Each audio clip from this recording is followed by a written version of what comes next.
Welcome back to the SEO Weekly, where queries are weird, advice is controversial, and everything depends. Have you ever tried to put together furniture and the instructions just don't give you any indication? You don't even have the Allen wrench. You're putting, one screw upside down and moving things around. Well, sometimes Google Search Console can feel like that.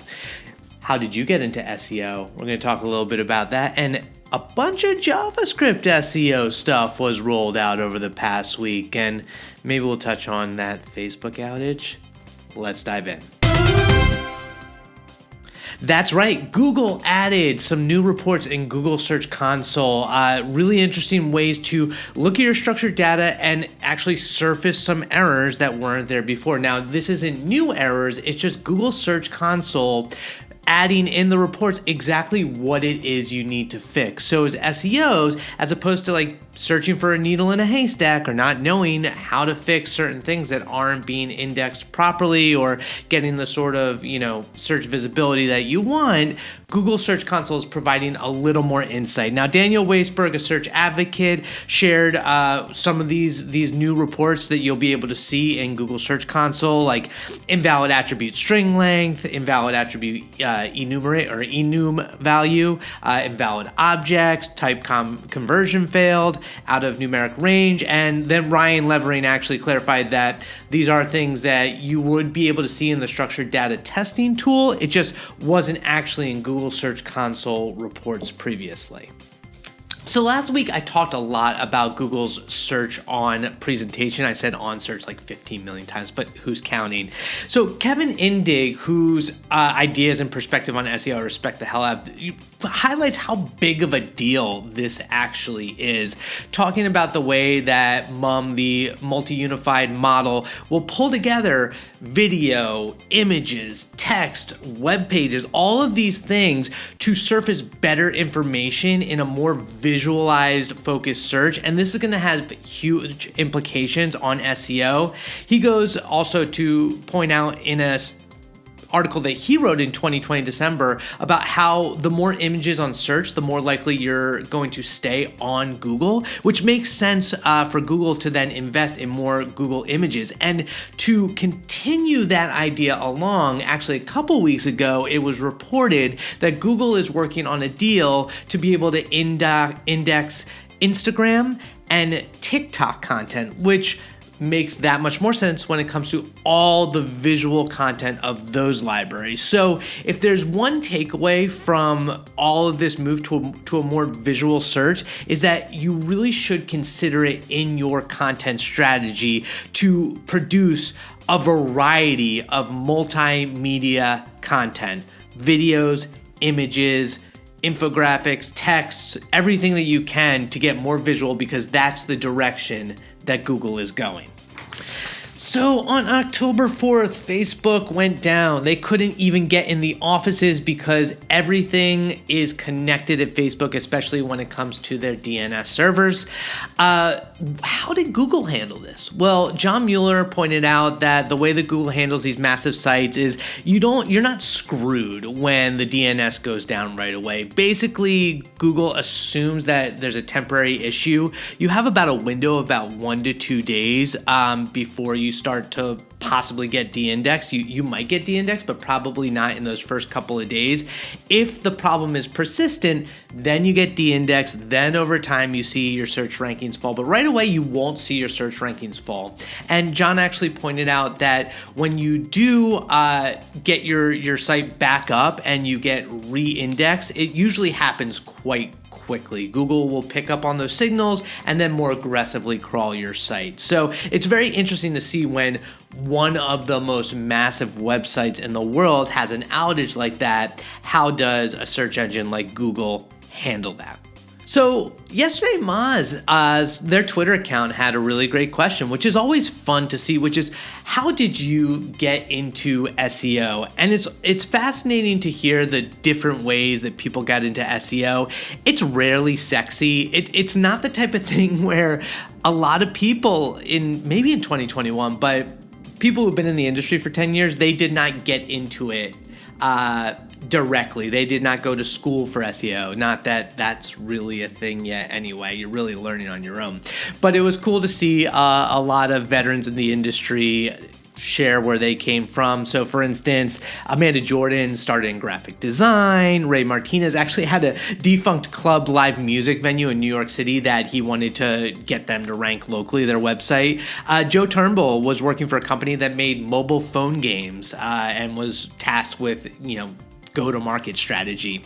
Selena Vidya left her finance and e-com focus when the economy tanked, and she actually joined a boutique SEO agency. Holly Miller Anderson was working at a publicly traded company specializing in local directories, and then Andrew Shotland of Local SEO Guys showed up, gave a little speech, in-house, blew her mind. The rest is history. And what's probably my favorite is Marie Haynes, who was actually a veterinarian, and she got frustrated that pet owners were getting such awful results on Google that she wanted to go in and make a difference. Getting all that bad advice, she decided to make a website to answer them, and she was hooked. Me, myself, I actually had an opportunity back in the day to get into SEO, and I didn't think it was interesting at the time. Back in the 2009, 2010, I did not pursue it. I got into more PR, but over the last 5 years, especially in local SEO, I thought SEO was fascinating, and the way that we rank on Google and learning more about search engines, it's a really interesting path for obviously anyone. For those of you who are watching, I'd love to hear in the comments how you got into SEO. Let us know. That would be really cool. Speaking of Twitter threads, Lyndon Nelson Allen, are we not supposed to say that? Lyndon NA? Anyway, the man behind the mask, who is a mystery wrapped in enigma, had this epic, great Twitter thread about content pruning. By the way, follow Lyndon. His Twitter threads are really insightful. Just any opinions he have on SEO is really insightful. He thinks about things at a much deeper level than most folks do. So he dove into this SEO kind of best practice recommendation about pruning content and how you can just get rid of some of your old content on your site. And he's like, whoa, hold on. There's a proper way to prune your SEO content, and there's a negative way. The goal is obviously that if you remove some of your content, it actually improves your rankings by distributing link equity more appropriately. But there are some risks around the way things are internally linked throughout your website. There might be business cases that aren't SEO driven for specific pages that might, hurt the user experience. There's a bunch of different reasons that it could negatively impact your site if you just start deleting content or redirecting it. So he has a bunch of recommendations. He obviously recommends doing a thorough content audit, thinking about user intent, purposes, how it impacts other, internally linked pages across the site, doing some tests so you can at least make a more informed decision when it comes to what content that you decide to prune. Really great thread, definitely worth reading in depth. Tom Capper is writing a cool series via Moz. Remember, this past year, Google has been focused on Core Web Vitals, suggesting it's going to be a ranking factor. Tom is kind of looking back and seeing where are we when it comes to Core Web Vitals, and are all of the things that Google said coming to pass? Like, is it now that it's been rolled out in terms of its ranking algorithm updates? Are we seeing the impact of that? How are websites doing when it comes to Core Web Vitals? He kind of indicates that maybe Google fumbled the ball when it comes to them saying when they were going to release it and then having to push it a few months, because ultimately most of the major websites on the internet weren't ready, still had a lot of page speed issues and loading issues. He actually looked into it and found that only 9% of URLs were good on the 3 major Core Web Vital metrics back in May, and that might have been a key reason why Google actually pushed the rollout. Because, ultimately it's going to hurt a user's experience, everyone's experience, if they're devaluing the majority, like 90% of websites. He looked at it more recently in August and found that we've gotten up to about 14% past Google's criteria for what's considered good enough for Core Web Vital metrics in terms of like FID and cumulative layout shift and those types of metrics, the crux data. It's going to be interesting to see what happens going forward and if Google can really do anything. Obviously, it's a good thing to speed up the internet. They have their own best interests at hand as well. Keep your eyes peeled for parts 2 and part 3 of Tom's series on Moz. Another great article from Sam Torres and Tory Gray of The Gray, their agency, basically talking about how to do a JavaScript audit for SEO. They go through like tools to use, rendering issues, what to pay attention to. It's really well thought out. It's comprehensive. I think it's a great read for anyone who's in technical SEO, specifically looking at JavaScript SEO. Big shout out to Sam. There's like 2 weeks in a row that I'm mentioning one of her articles, but she's crushing it when it comes to content. I'm loving what they're putting out at that agency.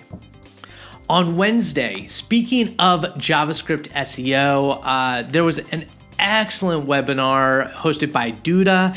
It included Jason Barnard, Martin Split, developer for Google, as well as Bartosz Golovich, who is the founder of Onely, a technical SEO agency. And they talked a lot about practical rendering of SEO. They tried to make it very accessible. This hour-long webinar was a deep dive into these issues. And, Martin, very much like John Mueller, it has the risk of whatever he shares can be taken by SEOs as gospel. So when he says things on the record, people use that to implement or strategize when it comes to their SEO. That said, everything that he shared when it came to what you need to pay attention to with like the type of website or CMS that you use, rendering issues, the three of them went deep into it and it was great content.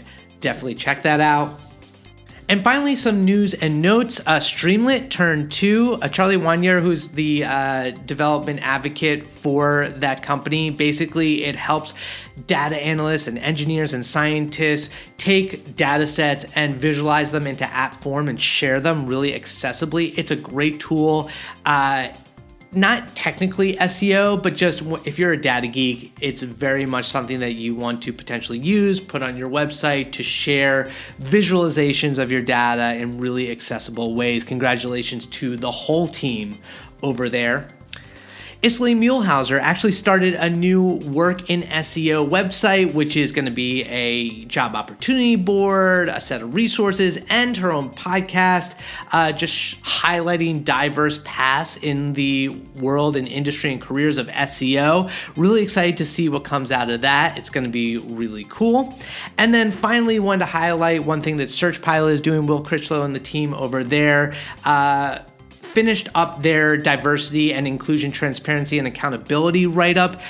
Annually, basically what they're doing is they're looking internally at their company, and they shared this Google Doc publicly to show how they go through the process of looking at diversity and inclusion in terms of race and gender within their own company and what they're doing to improve upon it and reflecting on that annually. I think they actually are doing it like every other quarter now, but really cool initiative on their end, and I think it also provides a bit of a roadmap that other companies can take. I think it's 100% the type of thing that you should feel comfortable stealing from and implementing in your own company. Really admirable and awesome and important initiative to continue to encourage diversity within your own business. So check out that doc. If you have any feedback to Will, he's looking for it. They're always trying to improve and iterate on that process. Fantastic stuff. Will's actually going to be on the Rankable podcast in a couple of months. Really looking forward to that. Speaking of which, next Thursday, Aleda Solis will be joining us on the Rankable podcast, so check that out. We've got a lot of great things in the works. That's about it for me today. Thank you so much for tuning in to the SEO Weekly. As always, please go ahead and subscribe to the channel, set your notifications on, because I think that's what the YouTubers say. Like, comment, share. Like I said, tell us how you got into SEO. I would love to know. My name is Garrett Sussman. Thanks again. We love you from the iPullrank agency. You have a great weekend, and we'll catch you next week.